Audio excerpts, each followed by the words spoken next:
درود و به برنامه ما خوش آمدید. اخبار امروز چهارشنبه 3 اوگوست را از استودیوی رادیو آزادی از پراگ تقدیم میکنیم. امروز در برنامه مناقشه بین یک جوان تاجیک و سرباز روس در قرغان تپه با کارت کشی و مرگ سرباز پایگاه 201 روسیه به پایان رسیده است. امریکا برای محوی جنگجویان گروه دولت اسلامی به حکومت لیبیا کمک میکند. ما به خاطر راه ندادن به بنیاد یک قرارگاه قوی جنگیان دولت اسلامی در لیبیا با آنها همکاری میکنیم.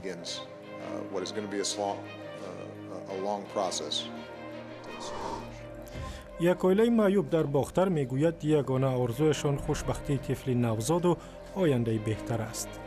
تنگریاتن تنار رنگ خدا با تیماتین گوبین تنر چاگور ما بوسوزا قیمت ما بوسوزا ما میگیرم ایرانو تشچیرشم. تفصیلی خبرها. یک سرباز پایگاه 201 روسیه در تاجیکستان در مناقشه با جوان تاجیک کشته شده است. در این پایگاه روزی 3 اوگوست به رادیو آزادی گفتند الکسی بوینکوف سرباز قطاری شب 31 ایول در یک طربخانه در شهر قرغان تپه هلاک شد. شاهدان حادثه به آزادی گفتند بین سرباز روس با جوان ماجرا برخاسته است و به کارت کشی کشیده و با مرگ سرباز به پایان رسیده است. مقامات انتظامی گفتند جوان تاجیک بازداشت شد و تحقیق قضیه از طرف نهادهای تفتیشاتی روسیه و تاجیکستان ادامه دارد. پایگاه 201 بزرگترین پایگاه نظامی روسیه در خارج است و عین زمان بیشتر از 6000 نفر در آن خدمت می‌کنند. در ادامه برنامه به این موضوع برمیگردیم. و دادگاه در تاجیکستان یک پسر نابالغ را برای دعوت جوانان به جنگ سوریه جزای سخت داد. در دادگاه ناحیه باباجان غفوروف روز 3 اوگوست به رادیو آزادی گفتند جوانی 17 ساله با تخلص هدایت الله ماه گذشته با گناه افراطگرایی و جلب ساکنان به جنگ‌های خارجی بعد 10.5 سال زندان محکوم شد. با گفته دادگاه هدایت الله در شبکه اجتماعی ادناکلاسنیکی با نام‌های مستعار گروه‌ها تشکیل کرده و در آنها عقاید افراطی گروه دولت اسلامی را ترغیب می‌کرد. وکیلان هدایت الله که هنوز مکتب را ختم نکرده است راجع به حکم اظهار نظر نکردند، ولی بار اول است که یک خواننده مکتب در شمال تاجیکستان برای جلب ساکنان به صف گروه دولت اسلامی به زندان محکوم می شود. در قزاقستان تحقیق سبب‌های خرابکاری و حمله به خانه‌های مردم تاجیک تبار ادامه دارد. ماموران پلیس در ولایت قزاقستان جنوبی گفتند در جنجال و مناقشه در شهرک یرالیف که اکثریت ساکنانش تاجیک هستند چند نفر جراحت‌های سبک برداشتند، ماشین‌ها را نیز آتش زدند و بعضی از خانه‌های تاجیکان را سنگباران کردند. همکاران ما در قزاقستان ناآرامی‌ها در ناحیه مقطع ارل را پیگیری کردند و در این باره پیش از برنامه صحبتی داشتم با قوانشبک قاری مدیر دفتر رادیو آزادی در آستانه. قوانشبک به برنامه ما خوش آمدید. اوضاع حالا در محله یرالیف چگونه است؟ آرام است یا خرابکاری هنوز هم مشاهده می شود؟ این روزها اون روستای اون ناحیه‌ای که این حادثه اتفاق افتاده آرامش پیدا کردن. البته از شب روز جمعه به بعد تا روز دوشنبه زد و خوردهای بودن، الان که در تحت کنترل پلیس ها هستند. تا اونجایی که من اطلاع دارم اونجا تقریبا 1500 سرباز پلیس وضعیت را کنترل میکنند. و قوانشبک همکاران شما در قزاقستان با تاجیکان آسیب دیده هم صحبت کردند. آنها درباره این حمله ها چی میگویند؟ همکارم اصلخان ماماشولو که در ناحیه ایرالیف قرار دارند با خانواده های تاجیکان اونجا ملاقاتی داشتند و اون خانواده ها گفتند که این شاید مسائل دو خانواده است، دو همسایه که قزاق و تاجیک اتفاق افتادند. البته الان خانواده قزاق که آسیب دیده حساب می شود با اونا ملاقات کردن و عضو خانواده به همکار ما اطلاعی درستی ندادن. گفتن که اول پدر خانواده بیان تا به شما اطلاع بدن. البته هنوز با پدر این خانواده ملاقاتی نشد. و سبب سر زدن مناقشه همین گویا خبری تجاوز به ناموس دختری قزاق بوده است یا چیزی دیگر؟ آیا هنوز هم سبب‌های اصلی معلوم شده است یا نه؟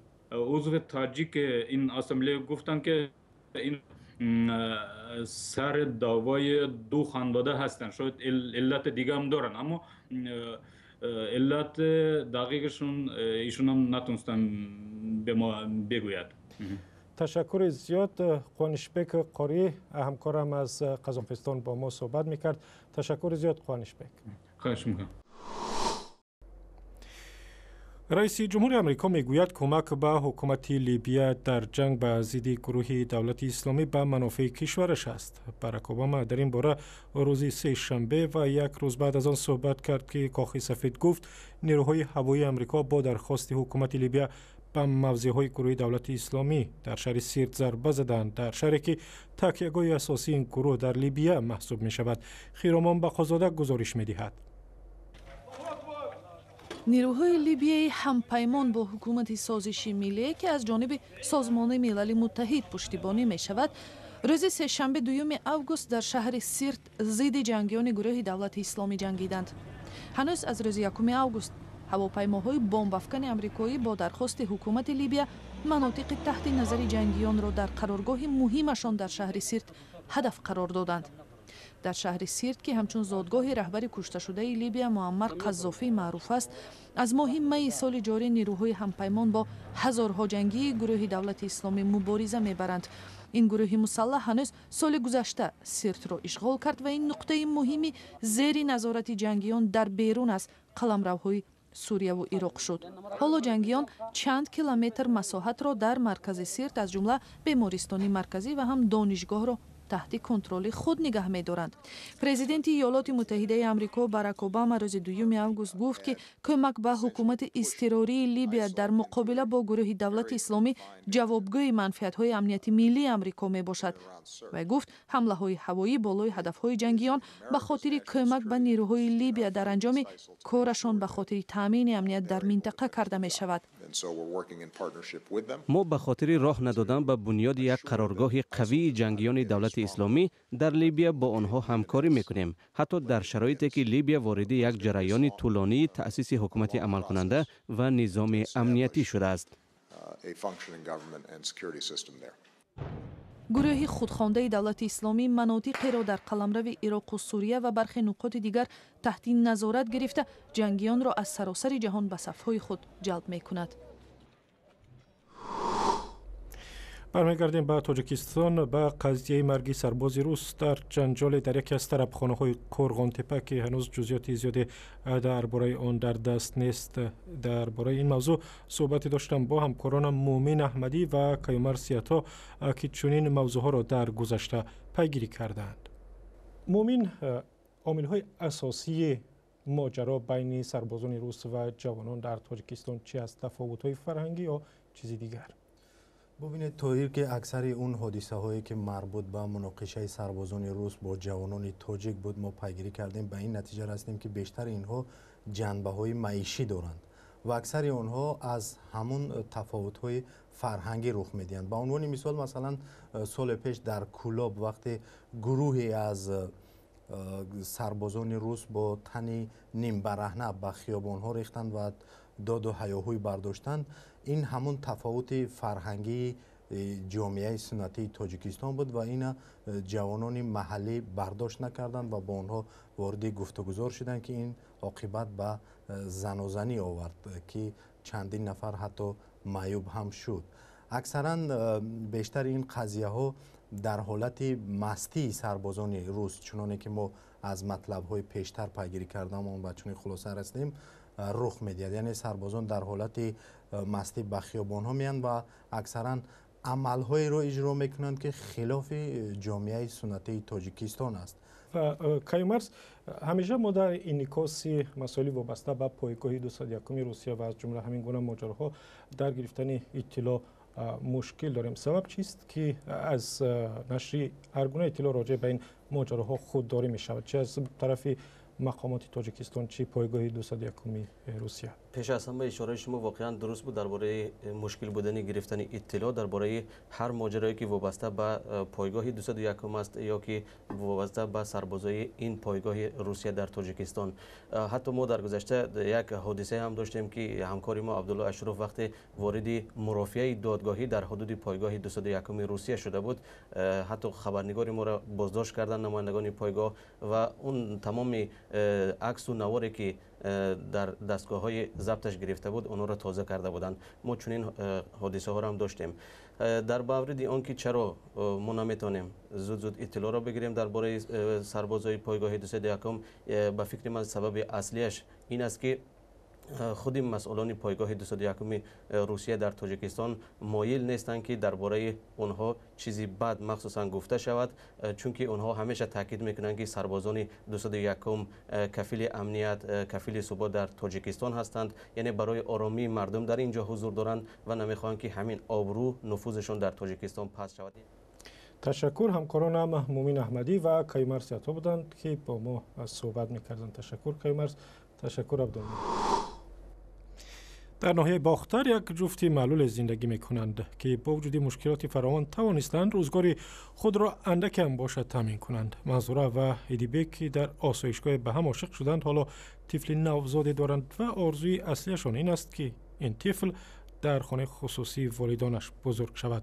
گزارشی برات یوسفی و آرزوی کریم را تماشا میکنیم.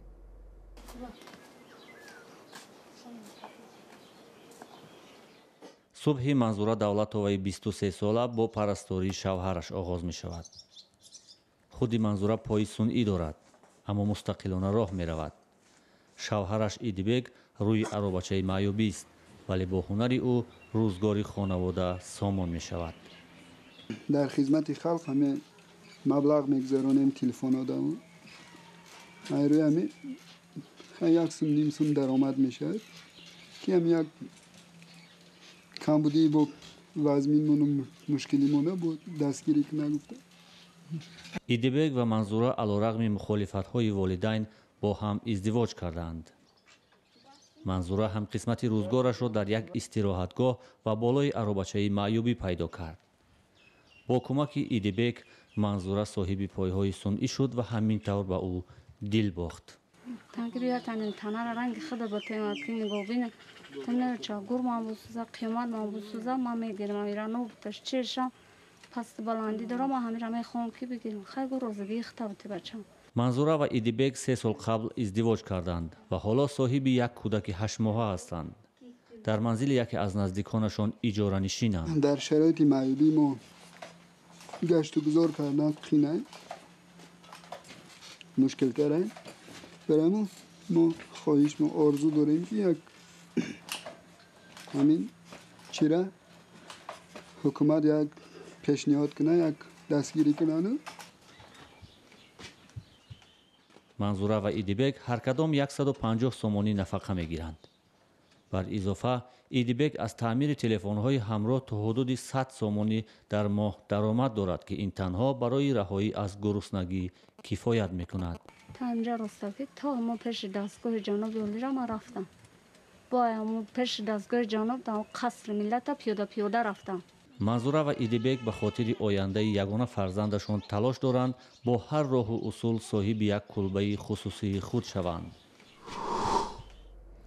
یک مشتری معروف که تاجیکستان را در بازی‌های المپیک نمایندگی میکند مقصد دارد به وطن با مدال برگردد. انور روزی 2 آگوست به خبرنگاری رادیو آزادی در برزیل گفت به خودش باور دارد و امیدوار است که پیروز می شود. بازی‌های تابستانی المپیک در شهر ریو دی ژانیرو روزی 5 آگوست آغاز می‌یابند. و اخباری از این هم بیشتر در وبسایت ما، در صفحه‌های آزادی در فیسبوک، توییتر و یوتیوب و هم زمینه رادیو آزادی برای تلفن‌های همراه.